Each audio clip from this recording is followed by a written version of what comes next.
terima kasih sudah datang kembali di channel YouTube aku. Di sini kita akan ngobrol lagi sama Bulan. Nah, yang belum tahu Bulan siapa, di video sebelum ini sudah kita perkenalan dengan Bulan. Nah, sekarang kita mau membahas hal yang gak kalah menarik dengan tema sebelumnya, yaitu bagaimana menjadi entrepreneur sukses. Karena di video sebelumnya sudah dijelaskan bahwa Bulan itu punya banyak banget bisnis dan bisnisnya itu cuan semua. Alhamdulillah, amin didoain. Dan apa sih resepnya atau cara Bulan bisa menjadi entrepreneur sukses? Nah, di sini relate banget, barusan juga ngobrol-ngobrol tentang background education. Nah, jadi kayak penting nggak sih Bulan? Ini langsung aja ya, Bunda. To the point langsung ya. Penting nggak background education itu mempengaruhi sosok Bunda atau mempengaruhi diri kita untuk menjadi mompreneur? Gitu. Penting nggak penting sebenarnya. Jadi kalau misalnya masalah skill itu kan, kalau misalnya ada yang bilang gini, oh kita harus ketika kita bekerja di suatu bidang harus sesuai dengan bidang kuliahnya. Tapi kenyataannya kan banyak yang bekerja misalnya di mana ya, di bank tapi backgroundnya teknik, kayak gitu kan. Ya Pak Hoirul Tanjung aja dokter gigi jadi pengusaha, ya kan. Transkop luar biasa gitu kan. Dokter gigi kan padahal kalau misalnya orang berpikiran sempit ya udah berarti karirnya sebagai dokter jadi dentis ya di klinik gitu kan. Iya, idealnya seperti itu ya. Tapi ya Allah itu memberikan kita anugerah yang luar biasa, yang namanya akal. Kalau otak, binatang juga punya otak ya Bun ya. Iya, binatang tapi ya. Yang membedakan kita sama makhluk Allah yang namanya hewan atau binatang itu adalah akal dan hati nurani. Betul. Kalau misalnya hewan juga punya akal, itu mungkin jadi film kayak apa sih yang apes itu loh. Iya. Ya, kayak gitu, kera-kera gitu ya. Nah, makanya itu yang membedakan kita. Jadi sebenarnya walaupun teman-teman mungkin di sini ada yang ngerasa waktu kuliahnya salah jurusan atau nggak sesuai passionnya, kayak gitu kan, it's okay gitu, never too late to start anything that is your passion kayak gitu. Jadi kalau misalnya passionnya kita kayak tadi, aku tuh sebenarnya dari kecil suka anak-anak, tapi aku tuh tidak tahu loh kalau ada yang namanya S1 PAUD. Ya aku taunya sekolah jadi guru udah titik. Saya kira ya guru itu ya general, ternyata nggak ada S1 PAUD, ada S1 PGSD kayak gitu loh Bun. Setelah saya punya TK jadi baru tahu gitu. Tapi ketika kita punya keinginan, ketika kita punya kemauan dan kita ikhtiar untuk mewujudkan itu, tawakal untuk mewujudkan itu, semesta itu Allah suruh untuk mendekatkan kita dengan hal-hal yang kita inginkan itu kayak gitu. Jadi yang membentuk saya seperti ini bisa punya beberapa bisnis itu, kalau dibilang ada kontribusi dari pendidikan sebelumnya ada. Emang dulu apa sih? Yaitu dulu saya S1-nya ngambil teknik geologi, S2-nya manajemen. Geologi ke manajemen itu kan kayaknya nggak nyambung banget gitu, dari batu-batuan, minyak bumi, pertambangan, tiba-tiba jadi ke bisnis kayak gitu ya. Memang mindset saya dulu pengen punya pertambangan kayaknya. Oh, bisnis pertambangan ya tadinya ya. Terus apa namanya? Tapi ketika saya kuliah di teknik itu mental saya kebentuk Bun. Jadi kalau anak teknik itu memang konon katanya pendidikannya lebih keras daripada yang ekonomi, yang komunikasi, yang ceweknya bisa pakai heels gitu ya. Psikologi gitu ya. Saya kalau dulu geologi pakai heels bisa kepelitak Bun, soalnya naik gunung. Baru dandan dikit pakai lip balm aja udah diceng-cengin lah sama temen-temen cowok gitu. Tapi mereka kalau ngeliat yang cewek-cewek ekonomi lewat ya matanya juga dipandang real cewek ya kalau cewek ekonomi ya. Kalau cewek geologi batu teman sendiri, bro sendiri gitu. Walaupun cewek ya. Jadi gini Bun, apapun latar belakang pendidikan, tapi ketika kita mengenyam bangku sekolah, ada sih beberapa orang yang bilang nggak penting kuliah, nggak penting sekolah, yang penting kita bisnis. Itu aku nggak 100% setuju. Karena ketika kita memiliki edukasi yang baik, itu akan mempengaruhi cara berpikir kita, cara bersikap kita, kayak gitu ya. Kayak yang mensupport kita untuk membentuk karakter kita sekarang itu lingkungan juga ngaruh. Jadi pengusaha di Indonesia banyak kok yang cuma lulusan SD, mungkin yang drop out kuliahnya, iya. Tapi mereka itu juga tidak bodoh. Walaupun mereka tidak lulus SD, mereka hanya lulusan SMP, tapi mereka juga belajar loh walaupun tidak di lembaga resmi. Oke, berarti background informal juga ya berarti ya? Betul. Jadi kalau misalnya teman-teman yang sekarang masih di bangku kuliah, mungkin ada yang nonton gitu ya, adik-adik millennials gitu. Ya jangan cuma kuliah, karena kehidupan nyata itu banyak yang nggak diajarin di bangku kuliah. Betul. Berorganisasilah, bertemanlah, dan berkegiatan yang positif lah kayak gitu. Jadi yang jelas sih ketika kita ingin memulai sesuatu, jangan kayak saya ya, ada beberapa hal yang sebenarnya tidak terlalu saya kuasai tapi modal nekat. Ya nekat itu diperlukan, tapi ketika kita mempersiapkannya dengan baik, walaupun misalnya saya bukan ahli di bidang pendidikan, tapi saya mencari orang yang ahli dan diajak berpartner atau saya rekrut dia jadi kepala misalnya, itu akan lebih baik. Makanya tadi saya bilang saya tidak punya background pendidikan, saya cuman bermodal suka anak-anak dan ingin mencari pahala juga dan juga cuan. Akhirnya ngambillah franchise itu kan masih mending daripada ngeblank sama sekali ya Bun. Iya betul. Nah seiring jalan bergerak dulu betul gitu. Seiring jalan walaupun ternyata franchise juga tidak seindah namanya, justru disitulah pelajaran kehidupannya kayak gitu. Nah kayak sekarang saya punya bisnis toko pakaian anak-anak, bidang retail itu adalah bidang yang sama sekali baru buat saya. Dari zaman kecil sampai saya kuliah S2 itu saya suka jualan, tapi nggak yang sampai serius, sampai punya store, nyewa ruko kayak gitu, enggak. Masih sekedar produksi sendiri, menjajakannya ya dari nawar-nawarin langsung atau online. Tapi kalau sampai harus punya store sendiri itu kan modalnya lumayan besar ya Bun. Iya. Nah tapi di sini karena saya berpartner dengan orang yang saya anggap dia kompeten, walaupun dia sama-sama juga baru memiliki store di bidang pakaian anak-anak, tapi dia juga punya bisnis-bisnis lain. Ya saya juga ya put in trust setelah kita berdiskusi. Walaupun di kenyataan jalannya ternyata ya kepentok-kepentok juga, tapi it's okay, ini jadi biaya belajar. Jadi kalau teman-teman berbisnis harus siap dengan risiko ya, nggak cuma mikirin cuan doang. Betul. Jadi semua itu ada risikonya. Ada risiko dan tanggung jawab. Iya, ada konsekuensinya. Baik atau buruk itu ada konsekuensinya. Oke. Terus di sini apa motivasi Bunda untuk menjadi mompreneur? Kan hidup itu pilihan. Iya, betul. Kenapa nggak jadi ibu rumah tangga biasa yang full ngurus rumah, masak, jemur. Itu sebenarnya kenapa menjadi mompreneur? Seumur hidup saya dari lahir sampai SMP saya hidup dengan orang tua saya dan ibu saya adalah full mom. Full mom. Dan saya bangga dengan profesi ibu saya karena saya mendapatkan kasih sayang yang full, perhatian yang sangat detail. Bahkan kalau misalnya saya pergi sekolah itu tali sepatu copot, ibu saya jongkok masangin, bukannya Wulan itu di ini disuruh sendiri, enggak gitu. Sampai baju saya tuh selalu disiapkan. Jadi saya dari kecil sampai besar tuh tidak terbiasa malah mengerjakan pekerjaan rumah tangga karena nggak boleh. Jadi semua karena ibu saya OCD. Ternyata gitu, dulu saya kira karena ibu saya sayang banget gitu ya, anaknya belajar aja nggak usah bantu-bantu. Ternyata kesini-sini saya tahu, oh ibu saya nggak bolehin saya bantu karena ibu saya OCD. Jadi kalau misalnya saya mengerjakan sesuatu tidak sesuai ekspektasinya, ngamuk. Oh gitu. Oh ya mungkin ada yang belum tahu OCD itu apa gitu. Obsesif apa ya, jadi dia kayak sesuatu yang tidak seharusnya tuh dia sangat terganggu sampai mengganggu ke mental. Oh berarti harus sesuai gitu ya? Iya, jadi kayak misalnya gini, lemari nih, merah yang paling terang sampai merah yang paling gelap. Meja geser 1 mili pun ibu saya tahu. Kalau misalnya itu tidak mengganggu itu nggak apa-apa ya, tapi kalau sampai jadi ngamuk-ngamuk, jadi marah itu memang sebenarnya need help. Tapi ibu saya alhamdulillah ya sampai sekarang masih OCD tapi udah membaik setelah kita tahu kalau itu OCD. Jadi kasih tau mah ini memang, dan kitanya juga sebagai orang yang di sekitarnya mamah jadi tahu. Kalau dulu kan baper dimarahin kan. Iya.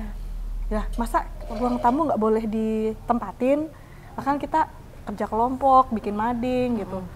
Nah ibuku ngamuk kalau ada kertas sedikit aja. Ternyata ya itu karena dia memang harus suka kebersihan, rapi bersih gitu ya. Kayak gitu. Jangan sampai ke OCD. Bisa. Kayak Karanting kemarin, dia juga OCD tuh. Oh gitu. Kemarin kan Bunda nggak mau maju kan, duduk ke depan. Iya. Dia nggak bisa karena itu nggak simetris. Dan dia bilang maaf ya saya kemungkinan didiagnosa OCD, jadi bisa maju. I Karena itu akan see. mengganggu konsentrasi dia. Oke, berarti harus disadari ya Iya, bunda-bunda harus di aware. sana. Mungkin kalau ada gejala kayak gitu, Ha-ha. OCD, oke mungkin bisa ke Selama psikolog masih bisa atau- ini, masih bisa dihandle dan tidak mengganggu sampai sakit, sampai jadi membawa emosi kemana-mana, itu masih wajar. Tapi kalau sampai jadi merusak hubungan dengan orang sekitar, itu you need help. you need help. Bunda. kayak Jadi gitu. mungkin bisa ke psikolog Nah, atau ke yang ahli Tuh, gitu ya. kembali lagi ke topik tadi, kenapa kok saya padahal punya role model ibu saya ya, dan saya seneng ngeliatin ibu saya kerja. Dia setiap membuat sesuatu itu presisi, Bun. Jadi kalau ibu saya jadi seorang tukang kue, pasti dia kuenya mahal banget. Itu tidak pakai cetakan, presisi. Oh, Masya Allah, keren. Sedetail itu ibuku gitu. Saya suka melihat itu, tapi saya tidak pernah involve. Karena nggak boleh, ya itu saya bilang tadi, karena beliau OCD ya, jadi saya nggak boleh involve. Jadi ya daripada ibu saya 2 kali kerja, ya udah kamu fokus belajar aja, berkegiatan, mama yang ngurusin rumah tangga. Punya cita-cita seperti itu gitu, tapi ternyata kerapihan itu tidak menurun pada saya gitu kan. Terus ternyata karena saya terlanjur sejak kecil banyak kegiatan, dan ketika saya ketemu dengan waktu itu calon suami saya, dia tahu kalau saya itu adalah wanita yang berkarir lah ibaratnya ya, walaupun bukan kantoran, tapi saya seorang yang aktif berbisnis atau melakukan sesuatu, dan dia memang mencari pasangan yang seperti itu. Jadi ya saya memilih menjadi ibu yang mungkin tidak sepenuhnya pekerjaan rumah tangga saya yang handle, dan lebih menikmati untuk yang melakukan kegiatan-kegiatan yang sudah dibahas di vlog yang sebelumnya. Dan alhamdulillah suami mau mengerti. Jadi mendukung suami. mendukung. Saya paling stres nyetrika, Bunda. Sama. Suami saya menyetrika lebih cepat dari saya. Jadi kalau saya nyetrika itu harus dalam mood yang baik, harus di setting yang tempatnya yang nyaman, harus ada kipas atau AC, karena saya mudah sumuk. Iya. Terus satu keranjang itu bisa selesai nanti malam, kerjanya dari pagi. Kalau suami saya sacet, apalagi ibu saya ya, wah cecet, nggak bisa saya. Jadi saya bilang gini, wah kalau saya harus dipaksa untuk nyetrika dan mencuci, itu akan membuang waktu produktif saya. Jadi saya bilang gini, boleh nggak saya produktif tapi saya punya uang untuk laundry? Itu akan lebih cuan daripada saya seharian nyetrika, baru mengerjakan pekerjaan yang menghasilkan cuannya tuh udah kelewat. Udah diambil yang lain ya. Peluang itu sudah lewat kan. Dan karena di rumah sekarang ada 4 orang ya, 2 orang dewasa dan 2 anak-anak. Anak-anak saya itu bajunya lebih banyak yang kotor daripada saya ya, Bun. Betul. Ya berarti kan saya harus nyetrika tiap hari toh, Bun. Ya terus kapan saya mau berkegiatan gitu. Jadi seperti saya bilang tadi, menjadi ibu rumah tangga zaman sekarang itu nggak harus yang mencuci sendiri, nyetrika sendiri, masak sendiri. Ya kalau misalnya melayani suami ya sendiri ya. Jangan diwakilkan. Jangan diwakilkan. Suami saya pun kenapa dia salah satunya resign, dia nggak mau anak-anak saya itu diasuh orang lain. Kayak gitu. Harus orang tuanya. Karena Berarti dia harus sesuai porsinya ya. Iya, kayak gitu. Jadi ya udah, saya alhamdulillah suaminya boleh laundry aja ya, kecuali kalau pakaian dalam ya nyuci sendiri lah gitu. Kalau di laundry itu keterlaluan sih menurut saya. Agak nggak tega saya. Ada sih, nggak apa-apa sih sebenarnya, cuma kalau saya nggak nyaman. Itu privacy banget kan, kayak gitu. Jadi alhamdulillah kesini sih saya bisa bagi waktu tadi ya, karena tadi di vlog pertama ada manajemen fokus.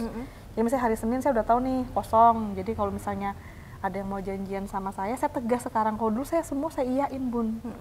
Tapi sejak saya ngedrop secara mental dan fisik sampai sakit, akhirnya saya harus pasang boundaries. Dulu nggak ada. Saya menganggap dulu sering banget sakit, gimana ya? Saya memaknai ayat dalam Al-Quran itu terlalu mentah-mentah banget, kayak yang sebaik-baik manusia adalah manusia yang berguna, yang bermanfaat.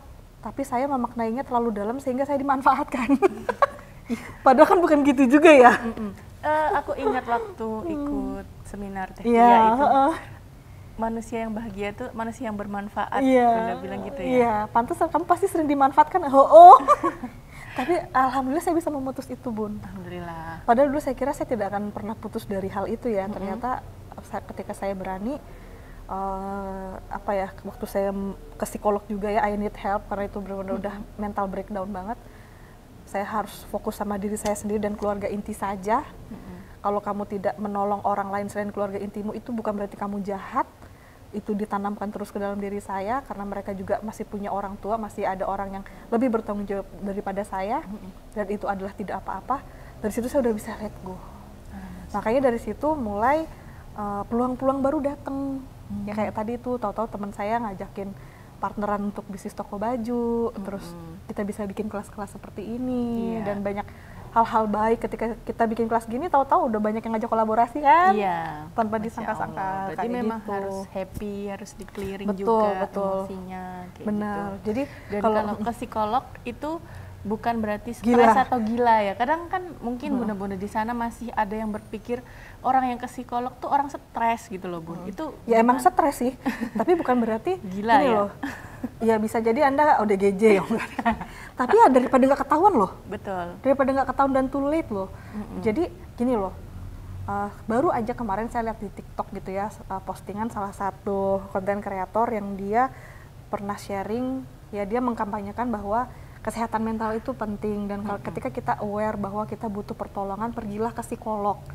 Terus habis itu ternyata ada yang nge-tweet membawa-bawa agama. Ya bawa agama ya haruslah orang kita ke hidup sehari-hari itu kan sesuai dengan syariah Islam ya bagi yang muslim.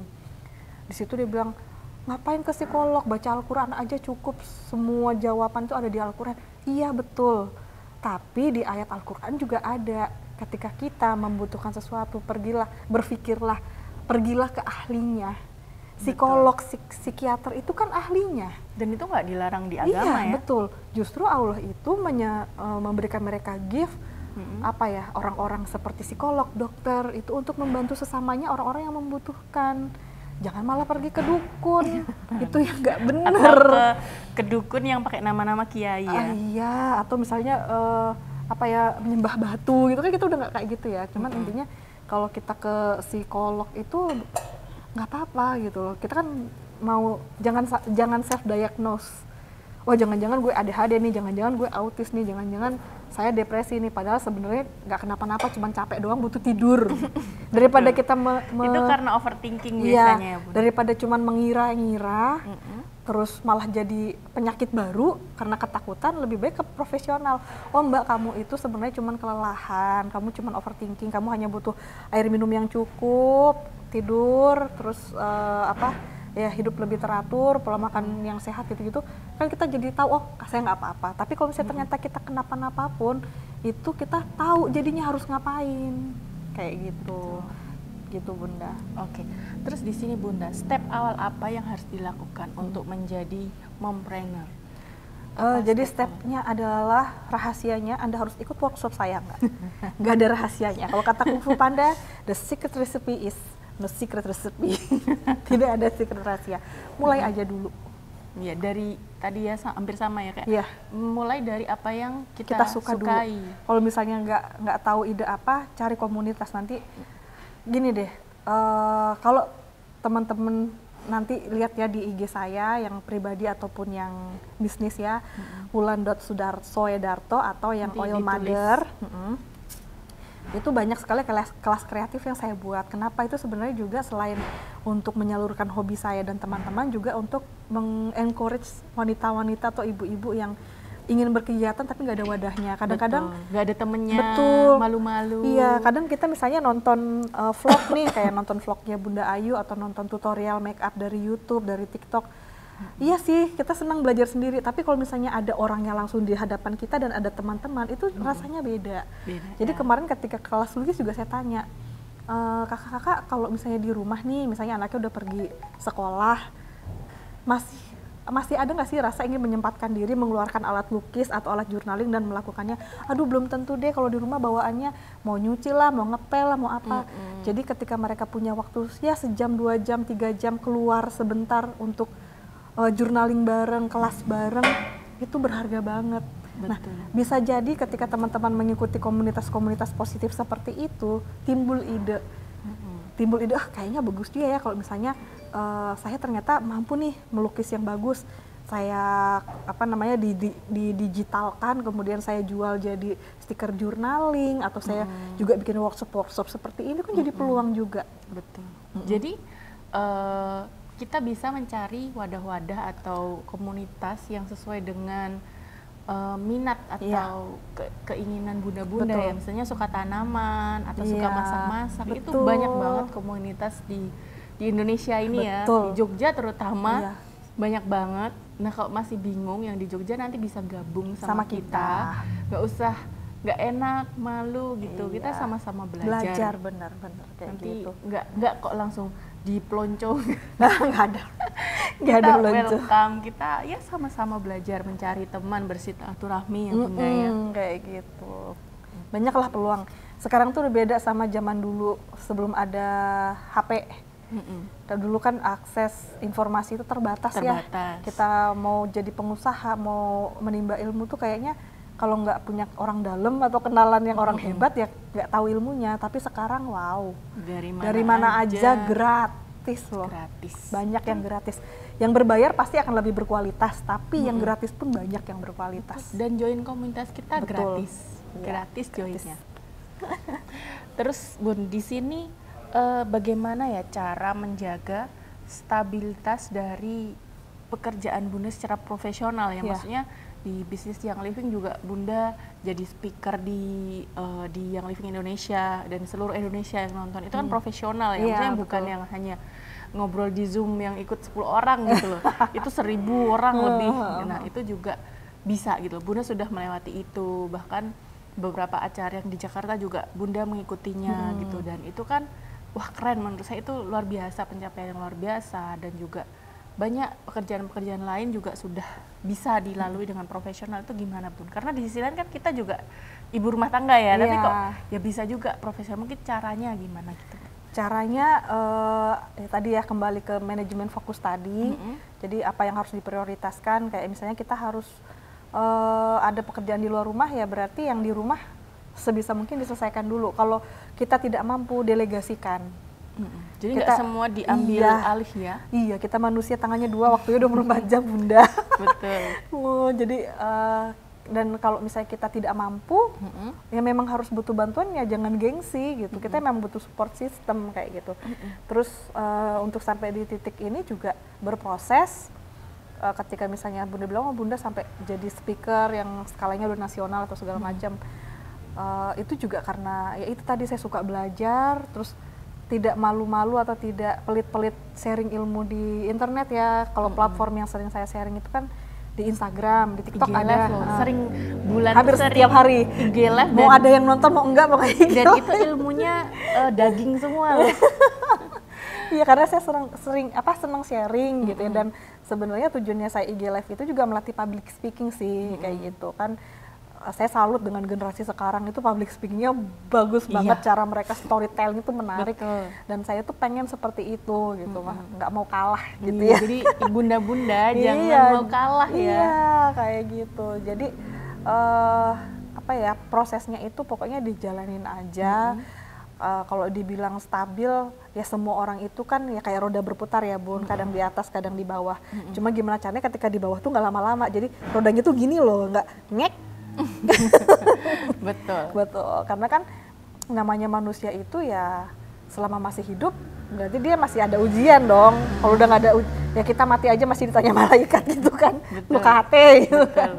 Jadi ya udah, jadi kalau setiap kita ada, aku bilangnya bukan ujian sih, tantangan, challenge gitu ya, dari Allah dikasih challenge nih gitu. Ya saatnya istirahat, jangan dipaksain harus lari terus, burn out nanti. Betul. Jadi ya sewajarnya manusia, ada saatnya kita harus berlari cepat, ada saatnya kita harus stabil jalan, kayak jalan pagi tapi jalan cepat. Ada saat kita harus berhenti. Berhenti itu istirahat ya, bukan give up. Beda ya, give Beda. up sama istirahat. Betul. Oke, terus di sini Bunda, apa sih hambatannya yang ada? Jadi mompreneur kan pasti banyak ketemu orang yang Iya. berbeda sifatnya, terus tantangannya lain-lain. Iya. Nah itu hambatannya apa aja Bun? Ya kalau kendala challenge tadi ya, kendala atau challenge yang saya alamin itu ya waktu sih lagi-lagi. Kalau di Jogja itu karena walaupun ya dia cukup besar tapi tidak sebesar Jabodetabek ya. Jadi kalau misalnya kita janji ketemu orang atau ada beberapa meeting point tuh dalam sehari masih bisa ke beberapa tempat dan ya masih bisa pulang tepat waktu. Tapi kalau di Jakarta itu nggak bisa. Jadi kalau saya lagi ke Jakarta biasanya mudik ya karena orang tua dan mertua ada di Jabodetabek. Saya sempatkan juga untuk menemui rekan-rekan bisnis di sana. Oh iya. Ya itu saya harus Tim pamit Bunda banyak dulu, juga ya di sana. harus pamit dulu sama keluarga karena kan tujuannya pulang. Tapi kan eman-eman ya, kalau misalnya pulang cuman pulang, padahal di sana ada teman-teman yang bisa kita kunjungi, bisa silaturahim. Emang izin, saya bilang nanti pulang boleh nggak hari ini jam sekian saya ketemu ini di sini. Kalau biasanya suami saya ya, kalau asalkan sudah bilang dan tidak mengganggu waktu kita bersama keluarga, dia izinkan kayak gitu. Cuman ya memang agak susah ngatur waktunya kalau di Jakarta macetnya nggak bisa diprediksi ya. Asli, 1 kilo tuh bisa setengah jam. Bener gitu. Nah, terus di Jogja ini karena tadi saya bilang walaupun udah macet tapi belum semacet Jakarta dan bisa dalam 1 hari ke beberapa meeting point, kadang-kadang saya suka lupa waktu. Itu sih yang sering bikin saya dimarahin. Jadi kalau tadi dibilang manajemen waktu, saya juga masih belajar, Bun.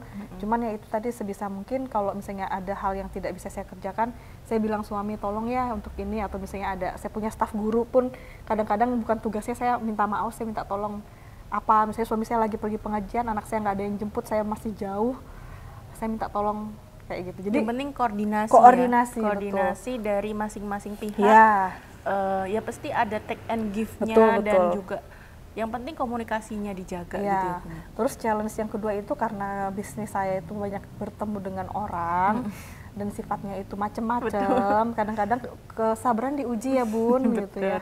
Ya mungkin kalau beberapa yang kenal saya itu dibilang sabar banget. Kalau sampai saya teriak-teriak itu berarti orangnya udah keterlaluan. Apalagi di blog ya. Ya kadang-kadang saya sampai nangis sama saya, Abi ini diblokir gak ya?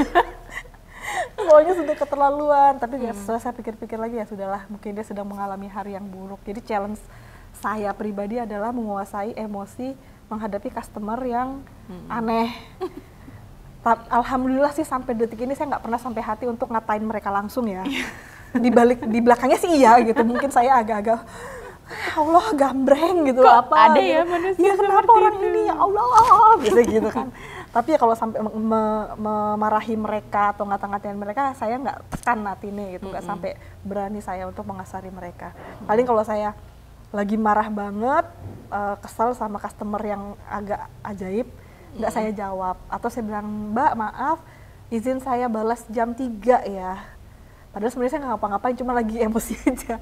Jadi ya itu manajemen emosi saya ketika menghadapi orang yang aneh, yang ajaib gitu.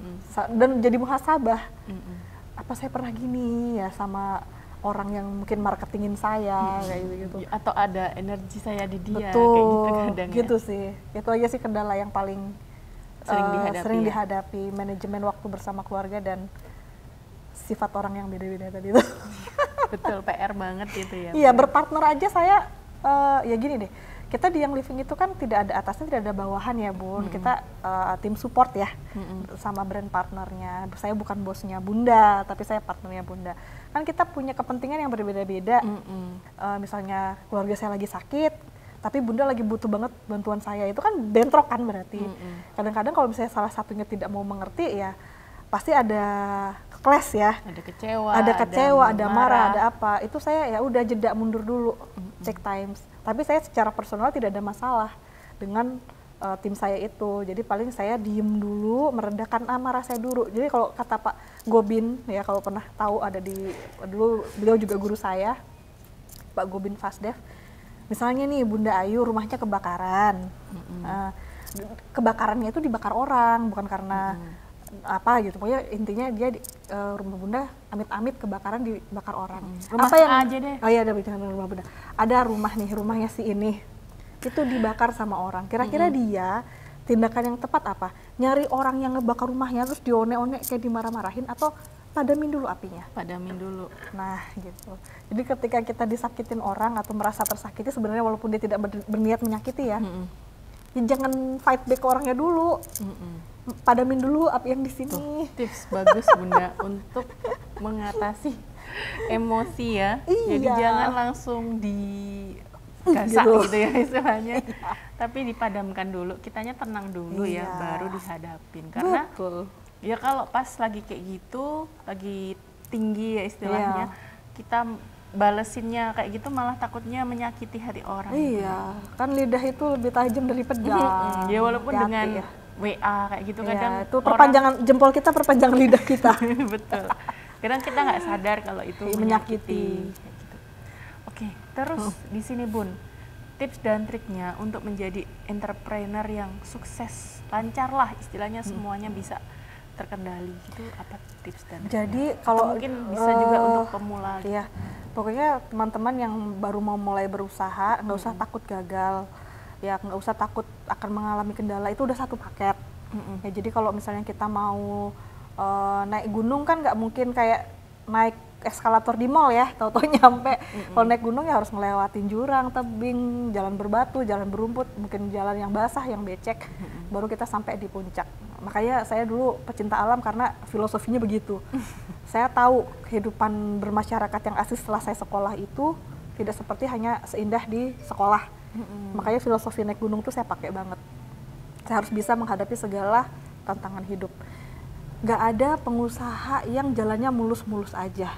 Betul. Ya, even itu ada kan sekarang banyak millennials yang kok mereka gampang banget ya, tahu-tahu udah punya 100 juta pertama di usia 25, 1M pertama di usia 25, atau mereka usahanya macam-macam bla bla bla bla. Ya itu semua mungkin mereka mulai dari nol, tapi nolnya ada backingan orang tua. Modalnya banyak gitu. Ya nggak apa-apa juga ya kalau misalnya memang ada seperti itu, justru harus dimanfaatkan. Jangan malah kita nggak manfaatkan. Tapi kalau yang benar-benar mulai dari nol, yang benar-benar dia nggak punya backingan apa-apa, nggak ada modalnya itu ini yang dikasih Allah tadi itu. Betul, modalnya diri sendiri. Iya, diri sendiri. Makanya banyak-banyak harus upgrade skill, nambah value-nya kita. Kalau kita banyak belajar, upgrade value, dan kita langsung mempraktekkan, ya kayak kita menghafal Al-Quran nih, ayat apa aja deh, Al-Fatihah aja, Bismillahirrahmanirrahim, dengan menyebut nama Allah yang maha pengasih lagi maha penyayang. Terus kita berdoa ingin apa? Saya cuma bilang gini, ya Allah saya ingin botol oil itu pindah ke sana. Tapi saya nggak take action. Pindah nggak itu? Enggak. Bisa sih pindah kalau tiba-tiba bunda kesel kan, nih bunda ngapain sih gini-gini, terus bunda yang pindahin dah. Ya doanya terkabul, tapi kan bukan begitu ya. Iya. Jadi teman-teman kalau sudah upgrade value, udah upgrade skill, action. Mau jatuh, mau apa, itu hanya episode kehidupan. Orang tuh nggak mungkin selalu di atas, nggak mungkin selalu di bawah, wes gitu aja. Betul, dan nggak peduli usia berapapun. Betul, Colonel Sanders aja sukses di usia berapa, wah udah kakek-kakek. Betul, nggak peduli backgroundnya apa. Betul. Nggak. Allah itu rahmatan lil alamin, dia memberikan rezeki itu ke semua umatnya, mau dari ras apapun, mau dari agama apapun, mau dengan cara halal, mau dengan cara tidak halal. Halal tidak halalnya itu pilihan manusia. Betul. Jadi tinggal kemauan bunda ya. Betul. Kemauan ada, tinggal take action. Take action. Kalau mager terus, ya jadi pager. Ya. Mungkin kalau misalnya yang mager itu bisa menghasilkan uang bun. Iya. Coba bikin review kasur. Kasur toh? yang paling enak Iya. buat mager. Banyak loh profesi-profesi aneh, pencicip es krim. Oh iya.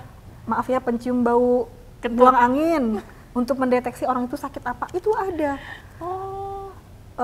Orang yang dibayar karena rebahan, review kasur. Jadi buat teman-teman yang mager itu, ya Allah, Cocok ini nih. tuh. Buat Yang penting jadi akalnya dipakai, tetap bisa jadi cuan. cuan. Ya betul. Jadi kayak keterbatasan itu tidak menutup Iya. kita untuk berkreativitas Betul. maupun untuk menghasilkan cuan asal ada kemauan. Iya. Betul. Oke, gitu Bunda. Terima kasih banyak waktunya. Sama-sama. Terima kasih. Semoga sudah. bermanfaat ya. Iya, pasti bermanfaat banget. Paling nggak kalau nggak ada di sana yang nonton bermanfaat buat aku, sangat bermanfaat banget karena kita bisa banyak banget belajar hari ini. Kita sharing-sharing ringan tapi ilmunya besar Iya. banget. Bunda sebagai YouTubers baru ya, aku punya filosofi bagus nih buat Bunda. Jadilah seperti jam dinding. Mau dilihat atau dia tetap bergerak. Siap, insya Allah. Iya kan? Tiap minggu pasti upload. Sip. Jangan lupa ya, like, subscribe, dan komen, dan nyalain lonceng. Ding ding. Thank you. Udah kayak YouTuber sebelum. Sudah. Nanti kita bikin channel baru Bunda. Oke, makasih Bunda-Bunda sudah nonton vlog saya. Terima kasih sudah menemani dan aku yakin pasti Bunda bisa juga seperti kita dan mungkin lebih keren lagi. Pastinya. Oke, makasih. Assalamualaikum Bunda. Waalaikumsalam. Dadah.